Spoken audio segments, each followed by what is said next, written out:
I'm doing EP right now with Keith Shocklee from the Bomb Squad. That's fucking amazing. Amazing, right? So we were doing just like a scratch on a track that we're working on, and I did it like a couple different times, and I was like, why aren't you saying anything? Mm-hmm. And he's like, well, first of all, he said, because it's like watching a masterwork.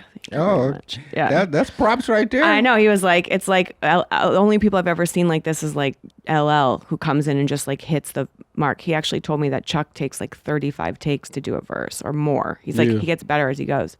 But I think being an actor for so long, I'm so used to becoming like this malleable instrument that it's like they want me to pivot and do this and that and sending like stupid direction and all kinds of shit, and I just like can do anything they ask me to at this point. Mm-hmm. So when it comes to having my own voice, that's actually been a little bit more challenging for me, is to make a decision. It's like what tone am I going to do it in? What pitch am I going to rap in? So when you hear my shit, there's like, I harmonize with myself because there's literally different personalities in me that are coming out when I'm rapping. One's like, you know, she's like the menace and she's all like, blah, blah, blah, or she's like singing or whatever. And then there's the other one who's like the mature woman who's down here.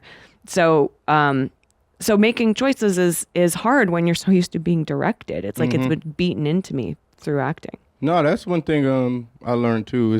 It's good to have someone that gives you that direction, like a executive producer type of thing. Because when you make music, it's best to get as many people ideas and shit. You know what I'm saying? It works out better that way. Because a lot of times you get motherfuckers that don't want to have help, or just like I know it all, type shit. But I learned that, man, having help is the best thing with anything in life, probably, to be honest. Not even just music, but I guess that's just like a men thing.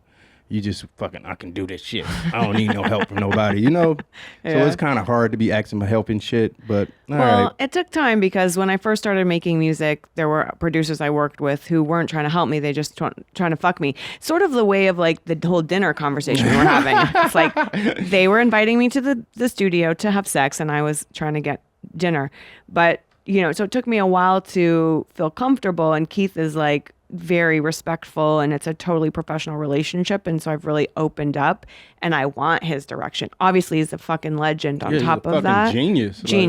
Yeah. To this day, that's why I always try to tell people like making timeless music, like the music they made with Public Enemy, like those beats, no one has done that shit since. Like and it was hard and right now, like with the equipment and software and all the shit that we have now, it would be easier to be able to do that kind of production. So the type of shit that they was doing with what they was doing is like, man, I still can't figure it out. Yeah. He was telling me about pause tapes, like how they first started, and he's been telling me a lot of interesting shit about finding samples and like samples you would never know that's what they used. It's just like one or two notes, the same way that you can do it now, just pulling the notes out automatically. They were literally going in and like recording those and then moving like just. And that's how you get away with not paying for sample clearances.